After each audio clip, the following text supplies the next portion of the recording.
Hey guys, I got an interesting little video for you here today. Me repairing a non-working 12-year-old version 3 gearbox from an Echo1 AK-74. This gun has a big history within my friends group. I originally got it in a trade about 12 years ago and it stopped working on me within 2 weeks. At that time I didn't really know how to fix guns and I had a friend who wanted it, so I traded it to him. Later he sold it to a third mutual friend of ours and he's had it for about the last 10 years. The third friend has used it a lot and it worked like a laser focused beast, until it didn't anymore.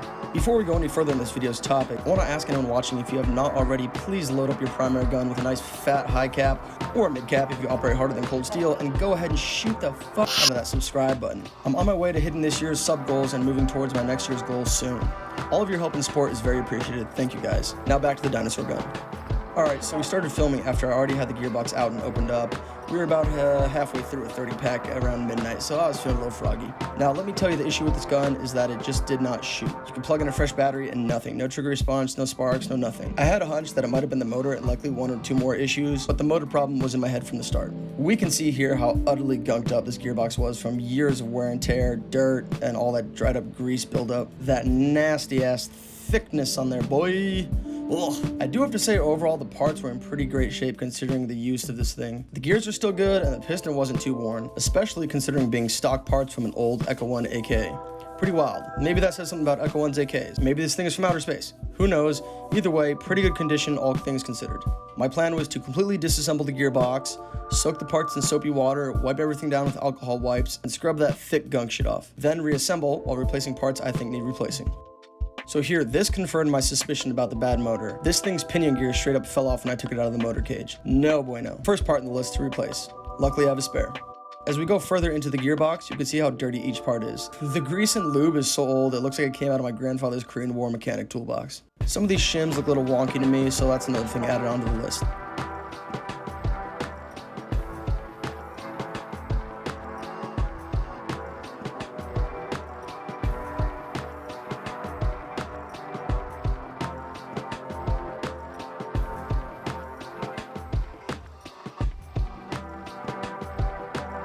Bubble bath time.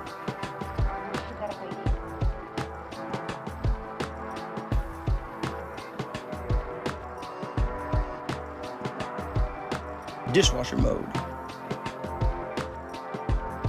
Look how much better this looks already. I also noticed the cylinder head was a cheap plastic one, so out of my bag of spare parts, I found a metal one and popped that baby in. I give a detailed scrub on the gear set, getting that gunk out of the teeth and the holes of the sector gear. Next, we take a gander at the piston and piston head. The head appears to have some good wear and tear, like it's been chewed up. The teeth are looking closer to like 65-year-old chewed up nipples. So again, I happen to have an old piston with a head that looks flush and decent teeth on it, so we'll replace this old whore as well. I realized the new cylinder head is a bit loose, so I line this cylinder head with a layer of Teflon tape and trim off the excess. This allows a tighter fit. I placed the piston in the cylinder, covering the hole in the cylinder head, and I test out the compression of it and got great success. The better the seal, the tighter the compression, causing more power behind those BBs. Moving on. I noticed these bushings are old style for sure, and while they aren't broken, I would like to replace them. So I popped some out and I ended up replacing 4 out of the 6 with newer, compared to the older ones, GMP bushings that I happen to have just sitting around. This isn't the newest technology as far as bushings are concerned, but it's better than the old stock ones. From here, I have a clean gearbox, so I start placing the gears back in with lube.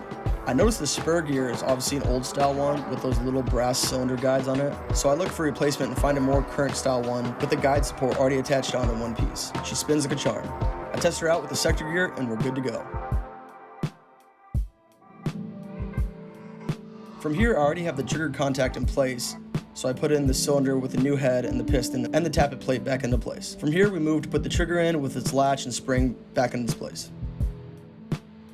The next move was to put the bevel gear back, but not before putting the anti-reverse latch in, of course.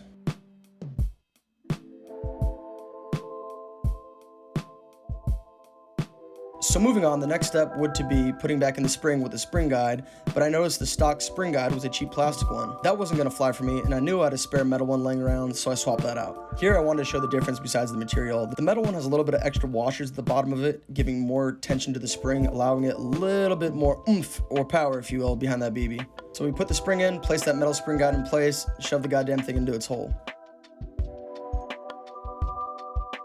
I used a thin screwdriver to hold the guide in place, hold down the cylinder and anything else with my hand, and push that spring back into place. I slowly maneuver the gears, spring guide, and trigger, and eventually I close this hoe back down. Once I have it clamped shut, I test the trigger to make sure it's working properly with no ticks and no other problems with the gearbox. So then I can screw in the gearbox shells 4 screws.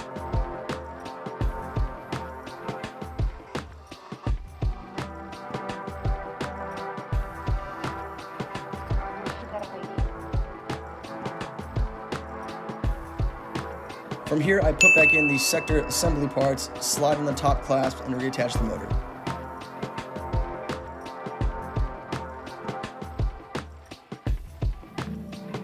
I forgot to film the motor installation parts, but you can find that from my LCT's upgrade video, linked in the description below, or at the tab card at the top of this video right now. I placed a barely used Echo1 stock short motor in this thing, and it's newer than the old Echo1 stock motor, so technically it's an upgrade. We get that motor height adjusted, and I get the cage with the wires secured in place.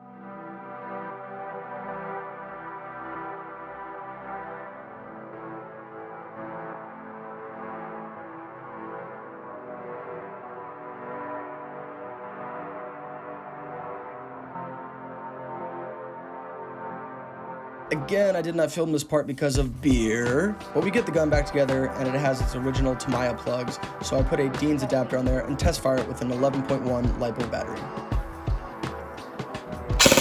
Goddamn success, my dudes. The Drunken Bandit did it again. It was cool to see a personal relic come back to life this way. So she's still kicking to this day and still owned by that same friend. Honestly, such a quality gun. Hell yeah. That's it for this one, guys. I hope you enjoyed, and I hope this video was helpful to anyone working on a version 3 gearbox for any issues similar to this, or if you want to just see the breakdown of the gearbox itself. Again, please, if you have not already, make sure to subscribe to my channel and give this video a like. It helps immensely with the algorithm exposing my videos to more viewers. All you monkeys out there supporting me and dropping subs is very appreciated. I see you, bad mothers. So thank you. Well, that's it for this one, guys. Till next time.